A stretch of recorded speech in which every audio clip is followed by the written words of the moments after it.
And we're live on Facebook. Hey, everybody. And I'm going to start sharing things.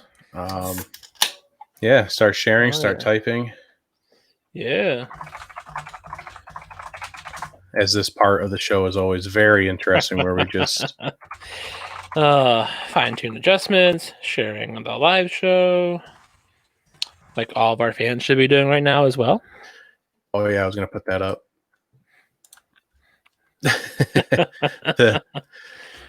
Do it. Do it now. It's so easy. We're live on Facebook. Confirming that we are live. Yeah, we are live. That's good. Good to know technology's on our side.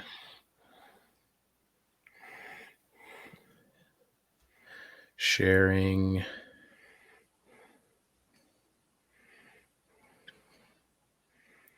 Well, I hope everyone's doing well on this Thursday. We're living in a crazy world out there.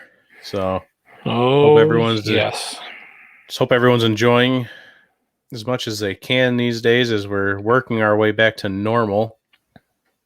Things are starting to open up here, I think. Yeah, I think we hit phase 2 tomorrow. Yeah, my buddy's opening his gym on Friday. Oh, nice. And he posted like the requirements to be open, and it's like a lot. You have to close. You have to close down for like an hour during the day just to clean. Like midway through the day, you can only have so many people there. It's chaos. Absolute chaos. Yep, NFC East. My parents, the Eagles fans, are watching for sure. There we go.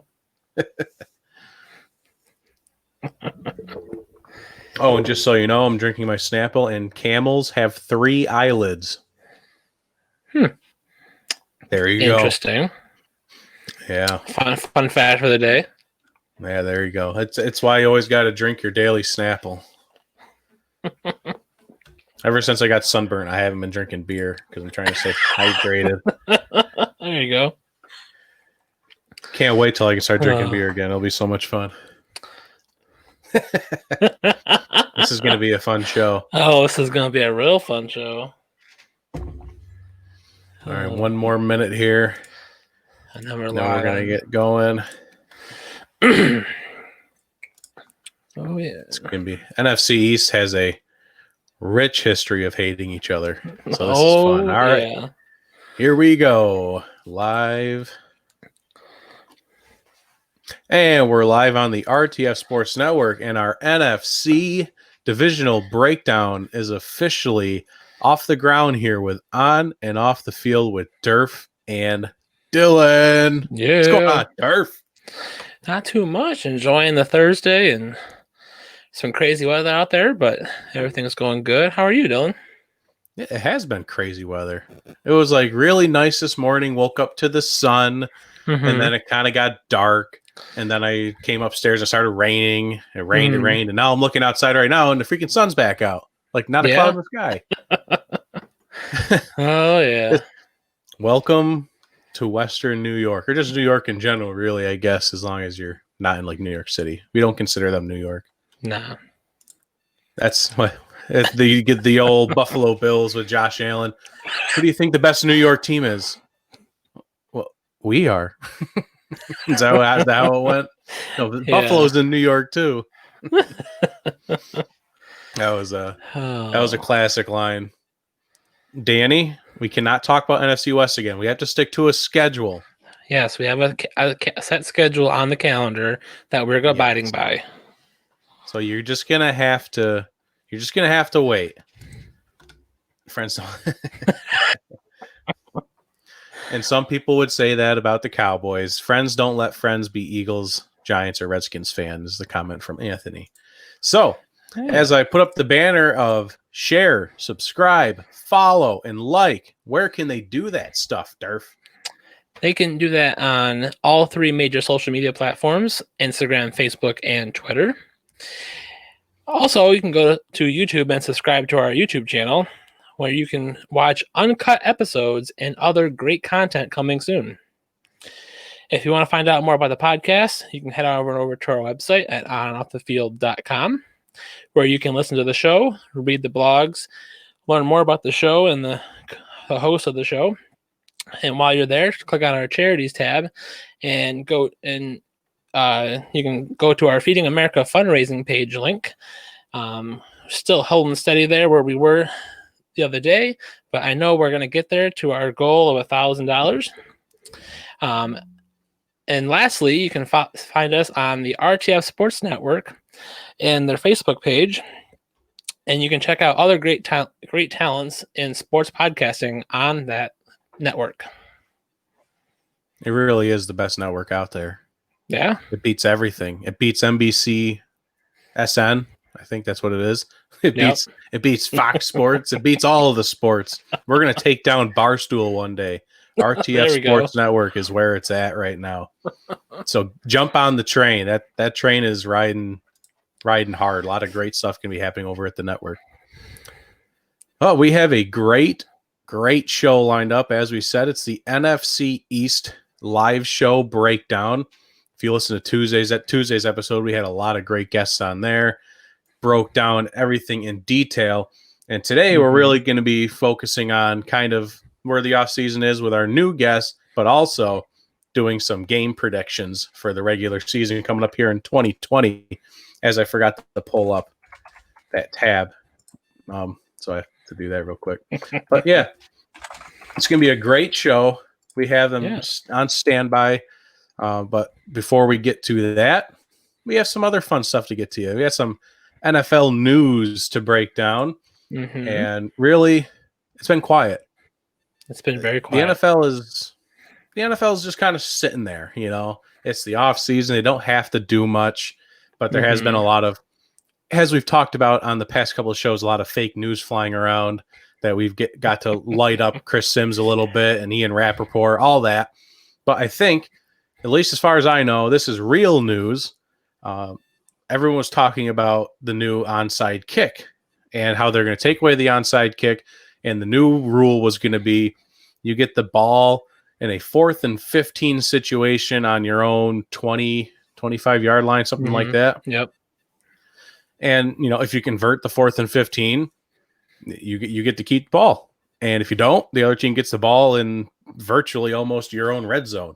So it definitely kind of goes – it has this good side, bad side. It makes it more exciting, I think, almost like an XFL route. You know, instead of kicking an extra point, it's an extra play. So instead of just a stupid kick that has like a 95% failure rate, it's another play. It might be a little more exciting to watch.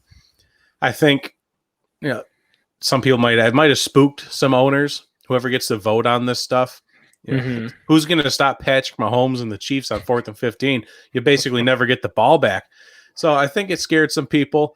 They tabled it for the second year in a row, and they did not vote on it. So virtually what they did vote on was straight garbage. No one really cares. Since they tabled that, all they did was they permanently placed in the rule book now the expansion of replay reviews of scoring plays and turnovers that are negated by fouls. I don't really care. They expanded the defenseless player rule to special teams. So, you know, if you hit a wide receiver that hasn't had the chance to like get his feet in the ground and you smack him in the face, you know, that's hitting a defenseless receiver. Now it's going to be the same with returners like punters and kick returners. If you can't just lay them out as soon as they catch the ball.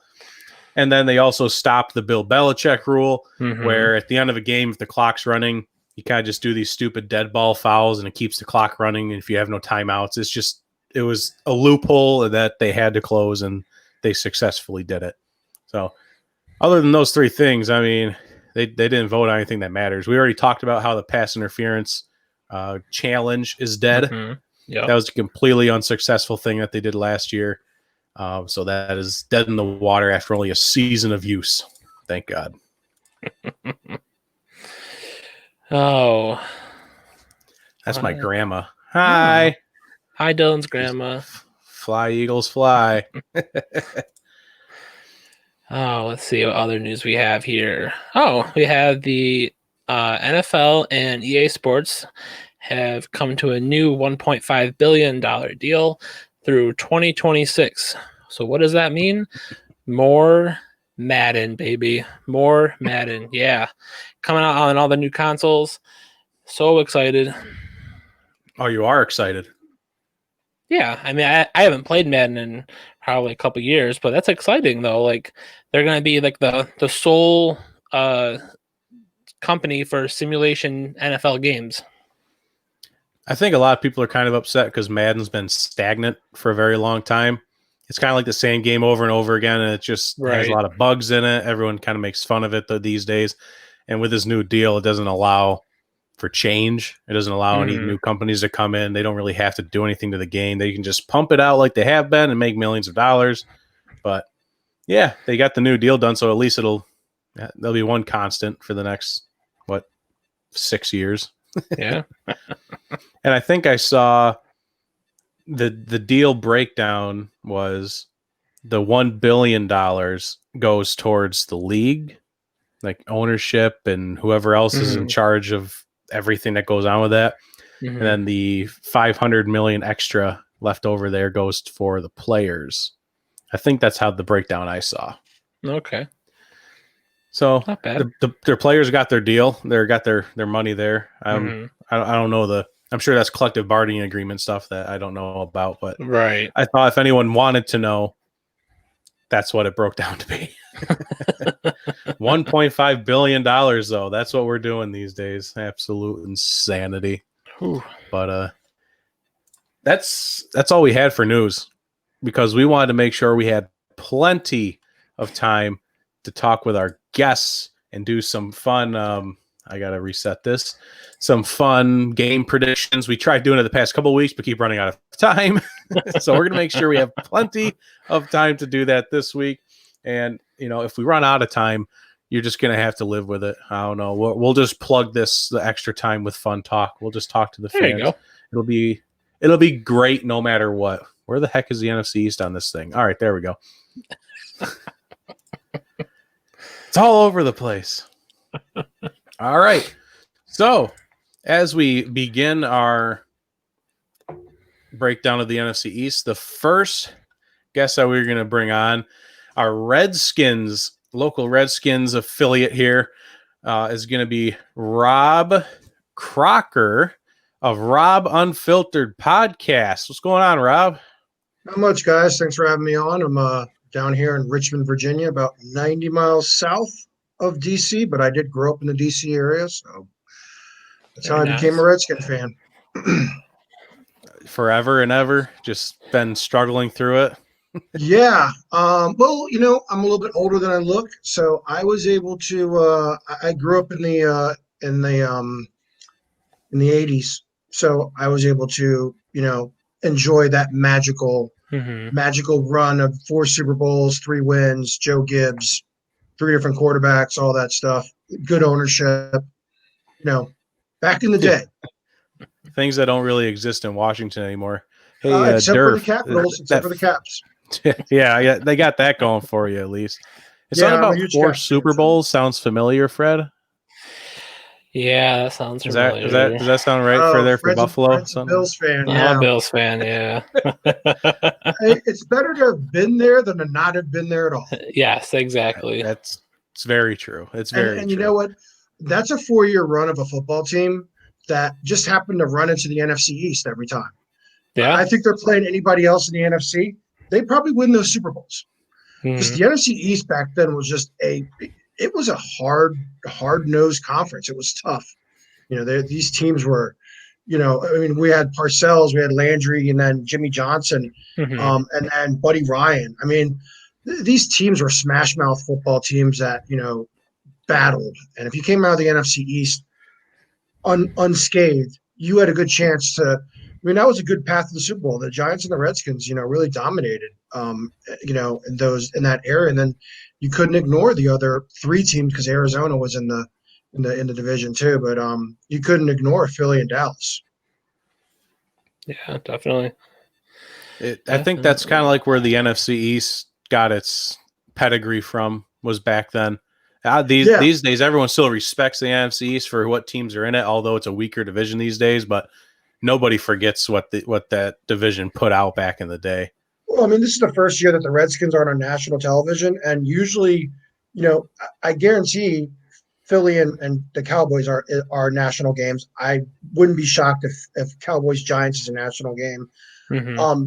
They kind of stuffed the NFC East down your throat. It began that pedigree in the 80s, and then of course, you had the 90s Cowboys and those dominant teams, and then the Giants have, lucked into two, amazing Super Bowl, amazing fourth quarters that Eli just decided to show up for and knock out be basically the only kryptonite to the Patriots. So yeah, I mean, and then of course in the Eagles, a couple of years ago. So I actually used to live in Philadelphia, and I talk about Philly on my show. It was the roughest 2 years of my life. But I will give their fans this much. They're jackasses generally, but they are passionate. 1 minute you can be the hero, and 3 minutes later you drop a ball in the end zone, they're booing you. I mean, dead to them. that fan base is just they love you or they hate you, but they stick by you. Yeah, ride and die Eagles fans though. Yeah. So well, as we jump into 2020, I mean, the Redskins are the Redskins, as we all know. They're definitely a little bit lower on the scale these days. They're in a hard rebuild mode, but the first thing I want to just jump to is everyone wants to hate on Haskins, which seems kind of fair. Had a down beginning of the year, but he showed some bright spots in the fourth quarter of the year, kind of taking selfies with the fans after his first win. He's a kid; it's bound to happen. But from what you saw, at least, do you think Haskins is the future? No, but there's a reason why. He was forced on Jay Gruden. Jay Gruden didn't want him. Mm-hmm. So last season's a wash. He didn't learn a thing. He barely once they simplified the offense when Bill Callahan took over, he kind of, he did. He had some flashes. But that first year, that's a paramount year for a quarterback. You want to have the coach's support. You want to get those reps. Gruden was trying to save his job. And Gruden would have started Colt McCoy had he not been, a little injured. Case Keenum is a nice backup. He's a nice he's a nice guy to have in the room. Not really starting quarterback caliber. And without any OTAs, without possibly an extended training camp, without being able to spend a lot of time with your coaches, don't be surprised. Don't be shocked if Kyle Allen starts the season, because Kyle Allen knows this offense. I have a feeling he's Rivera's guy, mm-hmm. and Scott Turner's guy. And there's no other reason why they wouldn't have brought him in if they, if they were kind of foreseeing this type of issue. I don't think, he's a great story. Haskins is a great story, but I don't think that he has. I mean, can we really name an Ohio State quarterback that's been successful in the NFL? Yeah, that's a tough one. Troy Smith had a couple of years where he was a decent backup, and he could do this and that. But yeah, you don't draft quarterbacks from Ohio State. You just don't. They're just right. An Urban Meyer system, in a system that's stacked with offensive studs. Mm-hmm. I mean, just studs at receiver. It doesn't work out, and that's part of the whole issue with how the Redskins are run, and that starts at the top with Dan Snyder. I used to be a Dan Snyder apologist. About 7 or 8 years ago, I've kind of had enough now. At first, I was like, it's his fucking team. Let him do what he wants. Mm-hmm. He owns the team. But now I've come to realize, I'm like, the fans really own the team. It's the fan team. And now, any team can come in at FedEx Field. FedEx Field is 8 more away games for the Redskins. They don't have a fan base anymore, and this is all reflective of Dan Snyder. I actually had put up a GoFundMe to try and raise money to buy the Redskins. It was a joke. Put it on the Robin Filtered website, which is robinfiltered.com. Shameless plug. Go for it. All you want. And I also started a change.org page saying, get Roger Goodell to yank the Redskins from Dan Snyder's grimy little hands, because he's not good for the sport. He's not good for the sport in DC. Yeah, he's probably well liked in that billionaires boys club that we have in the NFL owners, and Roger Goodell works for these owners. But I wish that the league would step in more with these floundering franchises that can't get their shit together. We're talking the Detroits, the Clevelands, the Redskins, sometimes Arizona, sometimes Cincinnati, the organizations that are notoriously cheap, notoriously poorly run, or just are shitty to fans. And in football cities, Cleveland and Cincinnati are great football cities. Detroit has a great pedigree.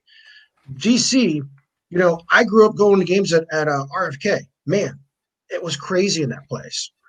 FedEx is like, even when FedEx is packed and when they first opened it up and there was excitement about it, it's still it's a cavern. It's too big. Mm-hmm.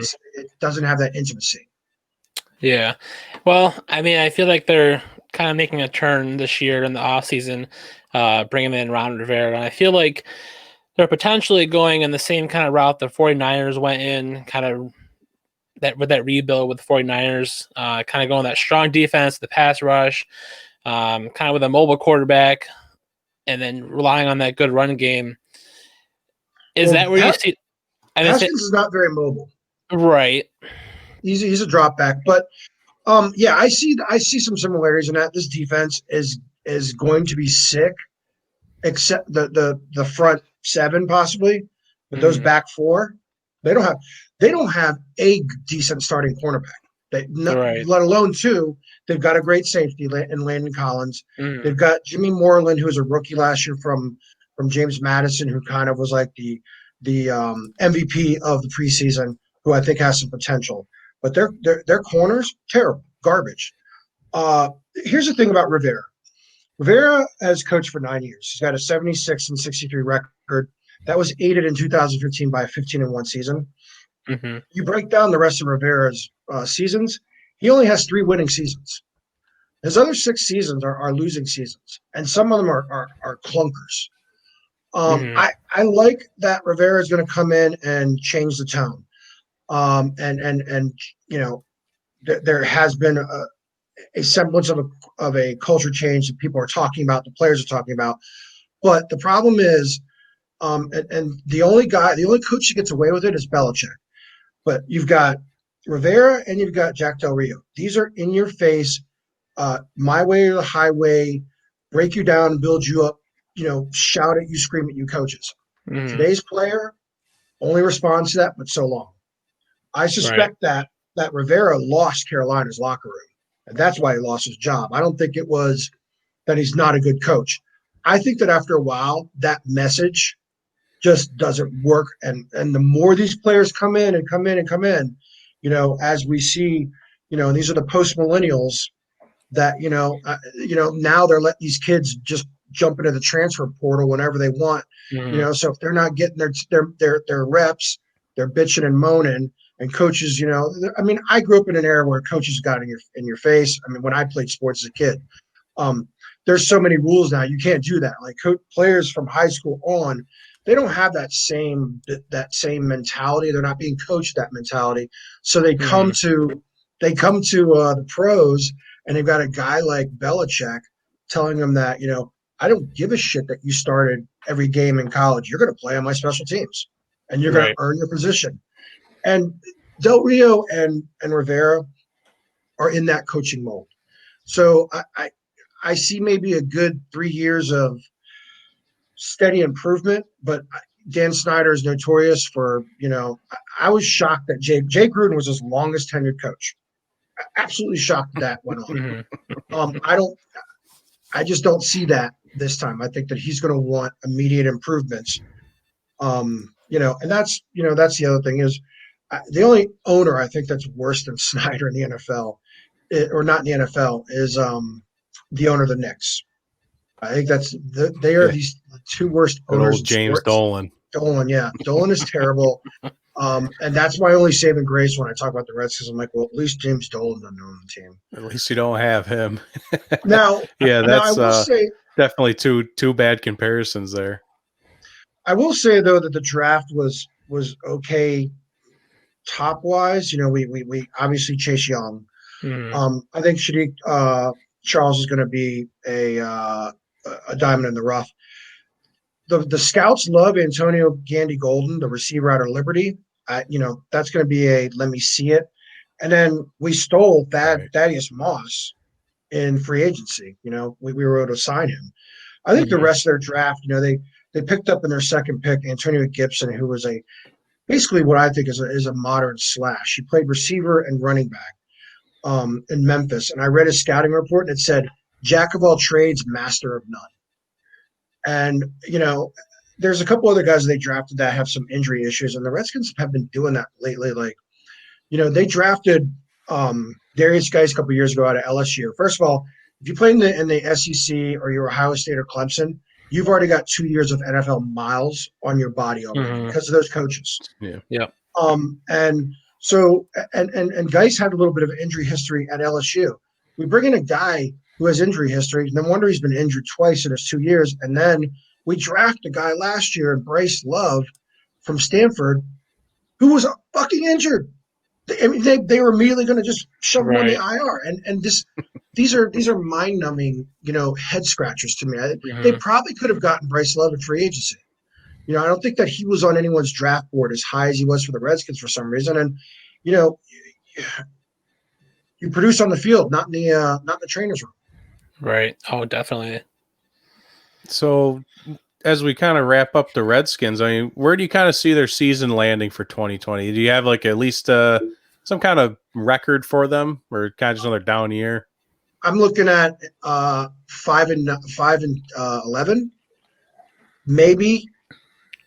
They might sneak in 1 or 2 if they are just if things are clicking, 1 or 2 more wins. But I think the only team that I think that they'll sweep the Giants. I think they'll beat Detroit. I think they'll beat Cincinnati. And then I think they'll just win a strange one of those games that they absolutely should not win. Someone will maybe like the Rams, because the Rams have to travel to the East Coast. One of those bizarre games. I had them beating the Seahawks actually. Oh, really? No, they've got a rough schedule because they play the Seahawks, they play Pittsburgh, they've got of course Dallas and Philly twice. I think they might be able to beat Carolina too. So that was my 5 solid wins. The 6 is between a couple of teams. I mean, I would hope they beat Cleveland, but who knows? I would hope they beat Arizona, but who knows? Those are those games that are like pick 'em games, but I think the other games. You're going to see a lot of, the Redskins don't cover the spread, and they usually get beat by the spread, and you can generally take the over on their games. That's for all the degenerate gamblers out there. which I'm sure we have a few, and I'm trying to become one. Maybe not a degenerate, but hey, I like gambling though. In the era of COVID, that might be our only jobs now. Yeah, ain't that the truth? Well, Rob, I appreciate you coming on the show and giving us some insight on the Redskins there. And hopefully, if we have any more Redskins news, we'll surely have you back, no doubt. Great, man. I really appreciate you having me on. Please check out Rob Unfiltered. I'm on Spotify, iTunes, robunfiltered.com. Shows are on there. Got YouTube page as well. So yeah, please check it out. And I will definitely be checking you guys out now that I know about y'all. Sounds good. Right. Well, thank you very much, and have yourself a good season. Yeah. Oh yeah. Good luck to you guys. All righty. That was Rob for Rob Unfiltered. A lot of great insight into a lot of depth there with the Redskins. This is why we do this. This is why the fans come on. This is why, because we could never go into depth like that for these teams. So this is why they're here, and we really appreciate it. As we roll into the next one, we have our Cowboys segment coming up. Oh, we have Todd Knight of that's bad timing. Todd Knight of the Sports at Night podcast. He's even got the polo on. He's looking professional with the brick wall behind him. How you doing, Todd? I'm doing good, man. Thank you for having me on the show, first of all. And yeah, I had to make sure to be decked out for my Cowboys and everything. And also kind of was reading through the comments and everything. Christopher Sears, thank you for being a Cowboy supporter. And we have a couple of them. Yeah, I definitely noticed that. And as far as Rob is concerned, definitely enjoyed his segment with the Redskins. I would say HTTR, but I wouldn't mean it. But, held to the Redskins and all that. He's welcome to have Jerry Jones if he wants. I mean, I'll gladly give him over. But yeah, let's see. Dallas Cowboys. Biggest thing, obviously, on everybody's mind right now is Dak Prescott and his contract situation. There's no secret there. I mean, he played on a prove it, kind of basis last year.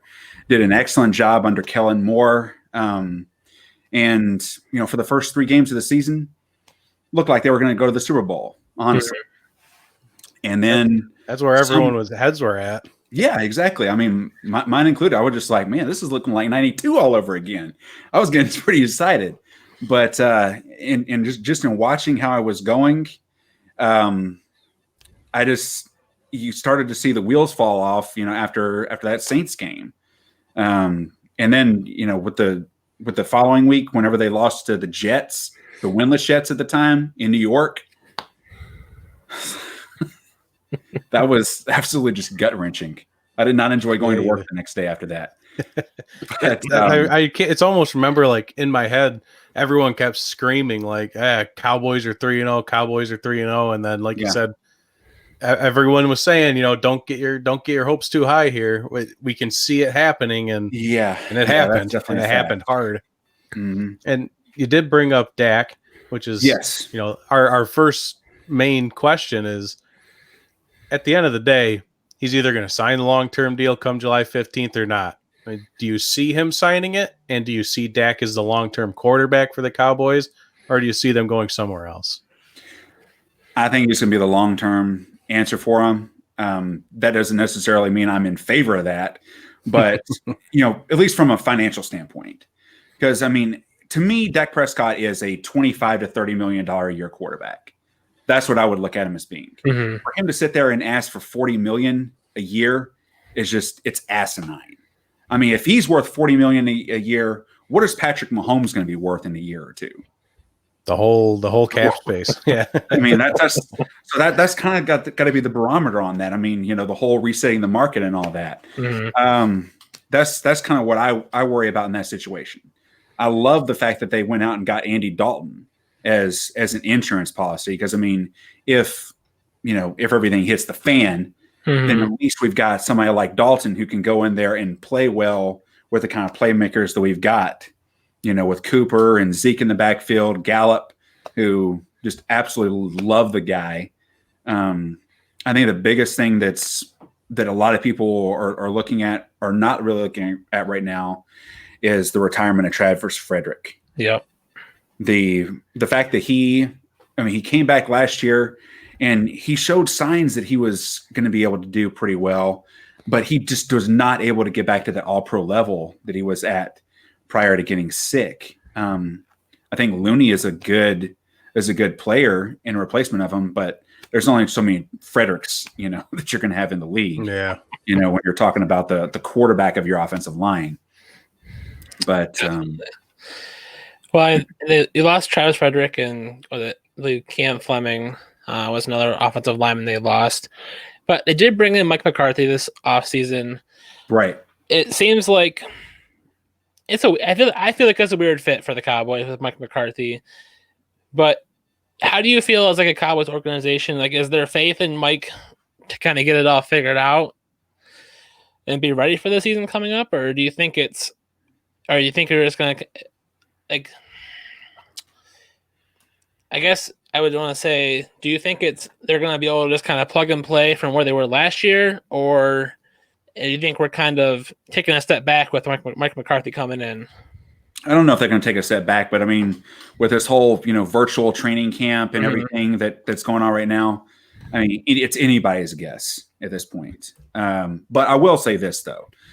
Mike McCarthy is definitely an upgrade over Jason Garrett. I mean, I think anybody who knows anything about football would say that. Yeah. I mean, just thinking about the history with Dallas and everything. You go through 3 straight 8-8 seasons from 2011 to 2013, and then after that, it's just a seesaw projection thereafter: 12-4, 4-12, 3-13, or 13-3, 9-7, 10-6, 8-8. I mean, right. Dallas has been so inconsistently consistent that you have to pretty well say this is a franchise that after last year, they're going to take another step up again. That's just, I mean, if you're going by the pattern, that's what you would have to say.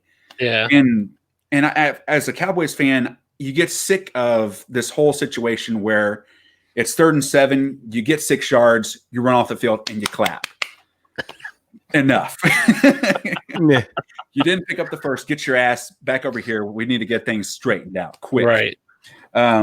But yeah, what I'm thinking, Jason Garrett, Mike McCarthy is a step up from Jason Garrett, but he's kind of in the middle, somewhere between what Tuna and Jimmy Johnson would be. And as far as, Jason Garrett, Mike McCarthy, Tuna, and JJ, you know what I mean? I feel like he's kind of a B plus kind of head coach. I mean, we're going to see, I mean, he obviously did a fantastic job with Aaron Rodgers over there in Green Bay, but not everybody can get along with Aaron Rodgers. Right.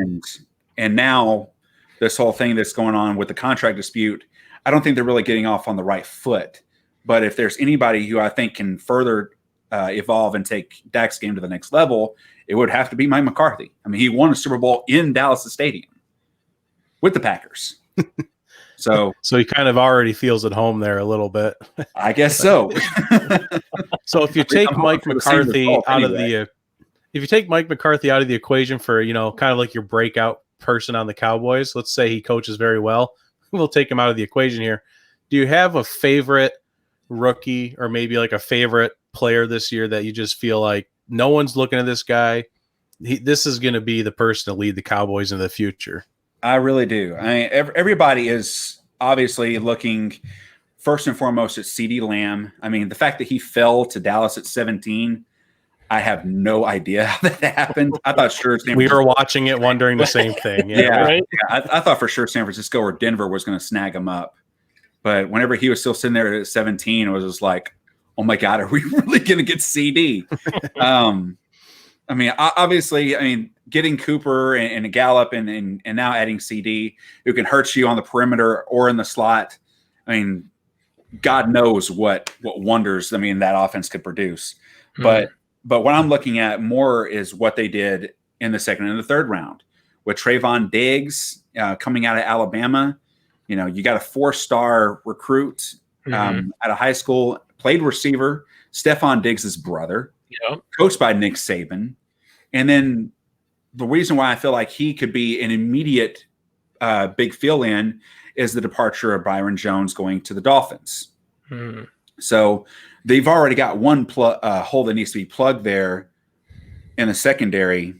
And while Byron didn't get turnovers or anything hardly, he did a fantastic job in blanketing receivers week in and week out. He didn't really get targeted very much. But now we got to sit there and look at now we got the rookie coming in, and it's going to be interesting to see how he gets tested. And I think Mike Nolan, their new defensive coordinator, I think he's going to have some good tools to work with. But the biggest guy that I see rookie-wise that can come in and step up is actually Neville Gallimore, the defensive tackle from Oklahoma, who they got in the 3rd round. And the reason why I say that is because he can come in this year and be a very, very good rotational player for them, since they've got Gerald McCoy and Dontari Poe kind of on a rental basis. So he can learn and groom himself from them. He's already got, fantastic potential. He's a bull rusher. He's got, he's got, feet like a ballerina for a big man. The only thing that wasn't really there at Oklahoma was the production. But I mean, but when you sit there and can consider the fact that he's going to have DeMarcus Lawrence on one side, and the secondary that's going to be getting rebuilt, plus Leighton Vander Esch and Jalen Smith, right there in the second level, I think the production will start to get there for him, and he can be one of the better interior defensive linemen, if not in this draft, and maybe even in the league here in the next 3 years. Yeah, when you're given that scenario, that's really important for once you get to that second day of the draft, especially the third day of the draft, is picking those players who are going to be able to grasp onto your veterans that are already on the team and learn from them. So if he already has some raw talent, yeah, he learns from the veterans that are already there, rotates in every once in a while. Mm-hmm. That's a great point there, and he's in a great spot to learn how to do that. Absolutely. But as we look forward to the future, obviously, we're almost there. I think we're under 100 days if the season does happen on time and everything is a go. Do you have a kind of a record for them? Have you really dove into that schedule at all? If I dive in their schedule, pretty good. I feel like the first half of their schedule is certainly a lot easier than the second half. Mm-hmm. The first half, I feel like the hardest game that they actually have, and Dylan, I'm coming right to you on this one. Them having to go to Seattle there in week 3. I think that's their toughest game that they have to go with in the first part of the schedule. But as soon as November rolls around, it's going to be a bit of a chainsaw for them, and they're going to have a little bit of a cushion, maybe 5, 6, 7 wins there in the early part to be able to withstand this bloodbath that waits for them, once November 1st comes around, because they got a national televised game against Philly that's on the road. Then they got Pittsburgh, who, by the way, is going to be coming off of a bye that week. Then they have their own bye, Minnesota. Then on Thanksgiving, they got the Redskins. I'm sure Rob's looking forward to that. Baltimore, Cincinnati, San Francisco, Philly, and then they close off against the Giants. So, I mean, just going off of the kind of numbers that I was talking about earlier today, I feel like they should. I feel like they can get to 11-5. Best case scenario for me would be 12-4. Mm-hmm. I think worst case scenario, if everything just falls apart, they're looking at 8-8, which is, I mean, nobody wants to be in that, middle tier mediocre range. Cause I mean, you're not good enough to challenge for a championship, but you're not really so bad that you're getting the luxury of a premium, draft pick. Yeah, I think I was right there with you, kind of floating around best. Yeah. I always like doing best case, worst case. Best case, if things do click and Mike works out for him, 11-5 was mine.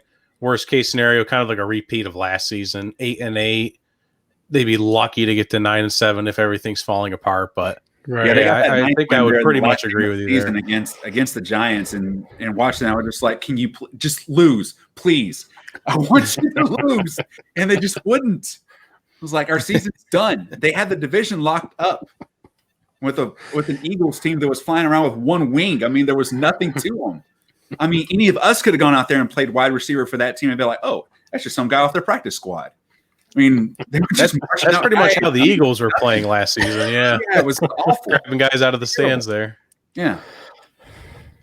Well, I think that's all we got for the Cowboys. I mean, that was a great breakdown there. Yeah, definitely. Appreciate that. We appreciate you coming on. If you want to plug your podcast, I guess I can probably do that. Yeah, go for it. Yeah, this is Todd Knight with Sports at Night. Real Fans, Real Talk. Definitely going to be tuning in for you guys on and off the field. Definitely enjoyed being here. And I would definitely love the opportunity to be back on the show at some point. And you guys can plug into my show as well, and we can see about making some magic happen. Sounds Absolutely. Great. We got you on the wall. I know how to get a hold of you. Perfecto. Sounds good, guys. All right. Have a good season. You too. Take care. Oh, Take and care. Nerf. Yeah. How do you feel about Diggs being with your Bills, man? I love it. You love it? He's I on love cloud it. 9. I had to throw a little bit of love over there for Oh yeah. fan, being a Cowboys fan and all. It's been a long time, so I think we can let bygones be bygones. Yeah. Yeah. All right. All right. Well, Take care. Take care. all right. Wonderful Cowboys breakdown. We got one more person to bring on the show, and I believe we're going to be doing our New York Football Giants with Chris LeBron. Hey, Chris, how are you doing? I'm good, guys. How are you? Pleasure to be on. Happy to be on the show. Oh, we're glad you're here. glad to Yeah, have you. we're doing. I guess you're kind of New York all around, huh? You got the Yankees hat on. Yankees, Giants. Obviously it's been a little struggle with the New York teams of late, but at least the Yankees give me some hope. Oh, that's if baseball can return That's if we to a get little bit of baseball. normalcy here. Yeah, it's if they even get any baseball this year. The way negotiations have been lately, we might. Mhm. It's looking, it's not looking too good, but hopefully we get something because that's the only New York team that gives me any hope. it'd be a long 2020 without any Yankees for New York fans for sure. Yeah, we for sure. we appreciate you coming on the show, and as we get Yeah. ready to tackle the Giants, I sat here and I'm just kind of wondering, what have the Giants been up to? And it hasn't really been a whole lot. They've just kind of been chilling. They're doing their thing. I feel like they're just ready to go into next season. They re-signed Leonard Williams, and they go to the draft. They get their offensive tackle they wanted. And it just seems like they're ready to go for next season and just see what happens and just put their guys back on the field. Is that kind of what the vibe you're getting? Yeah, and it's kind of been a weird off season too. Obviously, getting a new coach for another new coach. It's we're not really used to that. Being a Giants fan, I'm not used to all this turmoil and constant new coaches. But it's kind of been another new coach, so adjusting to that, and then it just seems like with the whole situation with DeAndre Baker, that was a whole mess. So you don't want to see stuff like that happen. I mean, that's a disaster. I don't even, he was robbing people. I don't know if he was playing Xbox and he just happened to be there. I don't know. We don't know the real story about that. So, I mean, but it's kind of been how it's been the last, 3-4 years. It's been a circus kind of, we've been one of the worst teams, if not the worst team in football, for the last 3 years. It's been rough. So I don't know how to feel about this. I know I like, I like what they've done as far as trying to beefing up the offensive line. Taking Andrew Thomas at 4, and then getting a couple linemen. The kid from UConn and a couple other guys, LeMayu from Oregon. So I like that, but then you got the defense that's still in. The defense is, what can I say? I mean, the defense is bad. And then you got and DeAndre Baker, who struggled, he wasn't good last year. And now with all this crap going on with him, I'm not wildly optimistic about this year, but I hope it's more than 5-6 wins, but I'm really not that optimistic. It all depends also on Daniel Jones, if he takes that next step. Because if he takes the next step, then you can make up for the defense. We've seen quarterbacks be able to take, if they take that next step, then you don't have to worry about the defense. But offensively it could be fine, but defensively, I mean, it's bad. It's bad defensively. We don't have a true pass rusher. We got a lot of young guys on the line. The linebacking core has been. They got Blake Martinez, but Blake Martinez is, he's an upgrade for us. But he's still for other teams. That's your number 3, maybe. Exactly. For us, he's the best linebacker since freaking Lawrence Taylor. But because we haven't exactly had good linebackers for a while, So I'm not wildly optimistic, but I hope they can prove me wrong. Yeah, it'll be interesting to see what they do. I feel like they had some spark last year. And it seems like they did I think they had a pretty decent draft. I mean, Yeah, they attacked some areas they needed help in. Do you have looking at the team coming into this next year? Do you see like a breakout player that's like a veteran on the roster, or do you have a favorite rookie coming out that you're kind of looking forward to, who's going to be that next star for the Giants? I like the pick of McKinley from Alabama. He was to me the best safety in the draft, and I think that's a need we needed in the secondary. Especially with the inconsistency. I mean, we have like 87 corners on the roster, and none of them are above average. I know we got I can't remember his name, but we got the guy from Carolina to bring Bradbury in there. Bradbury, yeah. We got Bradbury, and so I mean he's solid. So that's definitely going to be good. But I like the McKinney pick. I think he's just a good all around safety. And I think that's definitely someone I'm looking forward to. Andrew Thomas too. Nate Solder is not a good left tackle. He is not a good left tackle. He's shown that he is not good. So hopefully he can replace Nate. I know they probably start off with Andrew at the right side, and for some reason they'll keep Nate on the left side. But hopefully, I'm really intriguing to see how Andrew comes in, because he's an astounding run blocker, and not that he's not a good pass protector. He's good, but that's something he needs to work on. But the run blocking to open up holes for Saquon, because if it feels like with Saquon, it's hit or miss. It's either he's gonna get a 60-yard play, or he's gonna get a negative for a no gain or negative. It seems like, especially with this line, you're not gonna get all his play. I mean, we saw in his rookie year, that first game against the Jacksonville, he was getting stifled, and he takes that play 60+ yards, and that was all him. Right. But we can't rely on that, game in and game out, because you just can't expect that, so we got to be able to give him more holes so he can get more yardage and that. So I'm looking forward to see how the line gets fixed, and as and seeing if one of these pass rushers, Carter or Ximenez from that we drafted last year, see if one of those guys finally takes that next step, and see, because if you don't have a pass rush, it's going to be tough, and we have not had season. It's crazy because the Super Bowl runs, we thrived off pass rush and being able to rush just 4 guys with JPP, Michael Strahan, Justin Tuck, Osi Umenyiora, all these guys we had for those runs, and it hasn't been there. We tried with Olivia Vernon, and he's the best at almost sacking the quarterback in the league. So he's the master of almost. Do they record that stat? Do they have a stat line that says almost? They do. It's like he has like the most quarterback hits, but then he'll have like 6 sacks. It's like what? You have no force. It's like, come on, bro. Like, how do you have all these QB pressures, but it's like you just can't sack the quarterback and cause a turnover, change the game. And so that didn't really work. It worked out year 1, but it obviously long term we traded him. So. It's I'm looking, like I said, the McKinley I'm looking forward to, Thomas, those are some of the guys and that I'm looking forward to. Yeah, I think McKinney was a steal.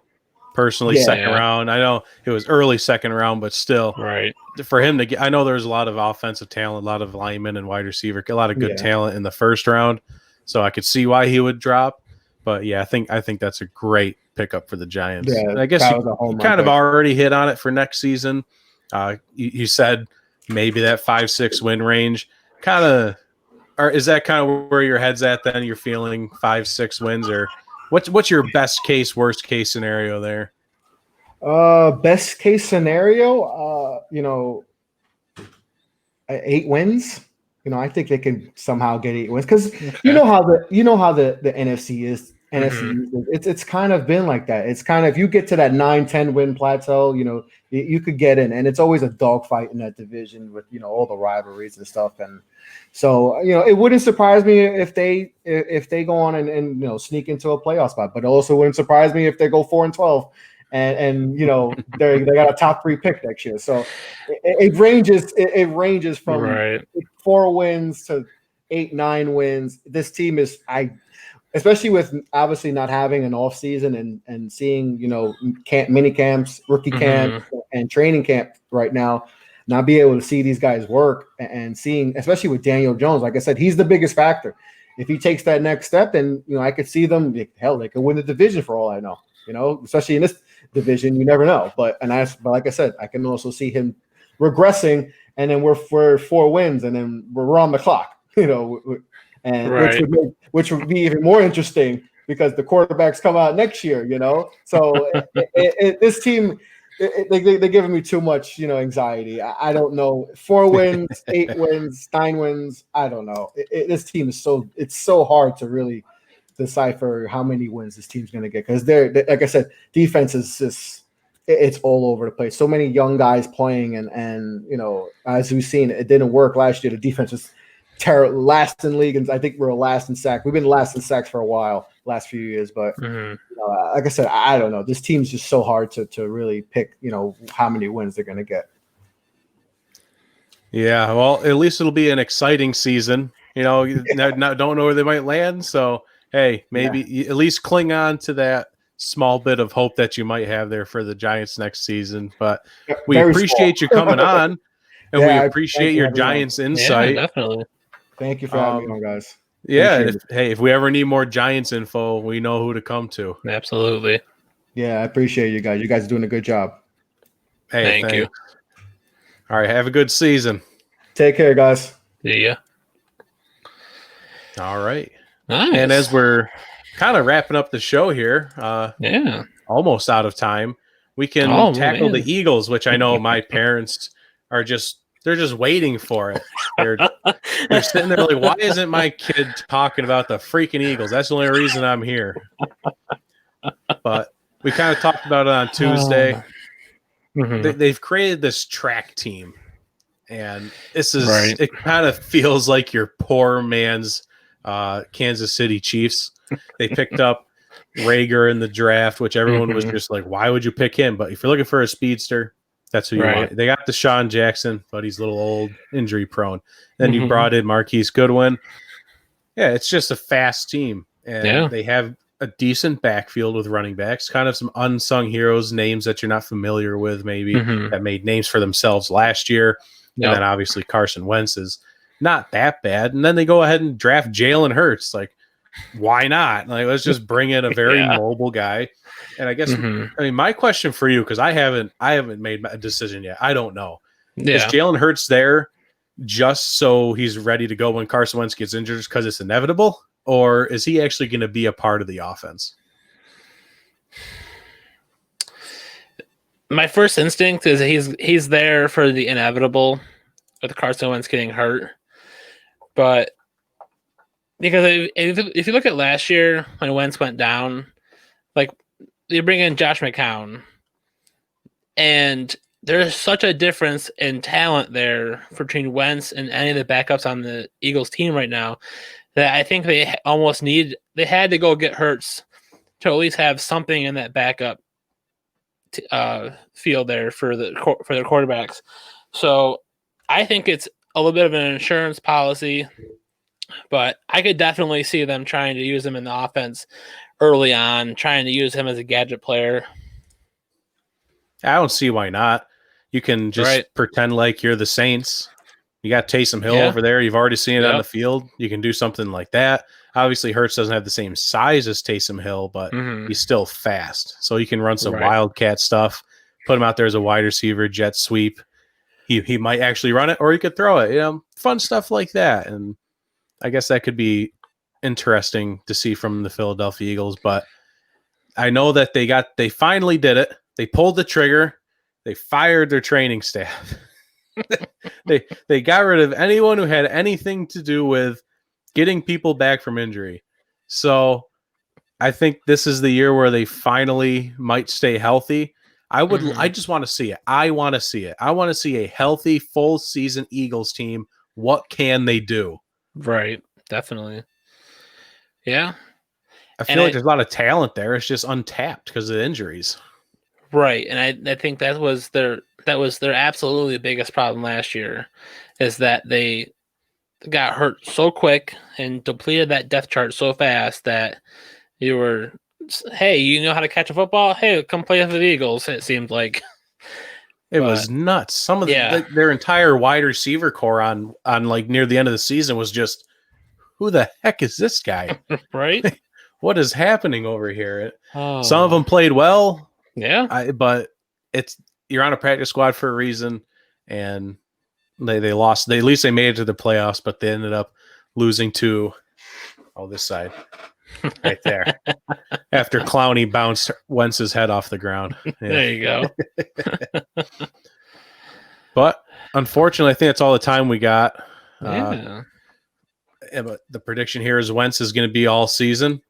Let's make sure Carson Wentz. I want to see it. I'm on board. I want to make sure, and I want to see the Eagles go 16 games and into the playoffs with a healthy Carson Wentz. I think that team would be very, very good if he can stay healthy. So, As we wrap up the show, make sure you still share, you still subscribe, you still like, you still follow, you do all the things we always talk about, and so you're always aware of when we go live and when the Tuesday episodes come out.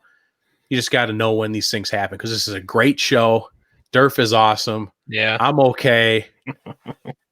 We need your support to make sure we keep growing. All right. Well, there's only one thing left to do, Durf. All hail the Jockstrap King.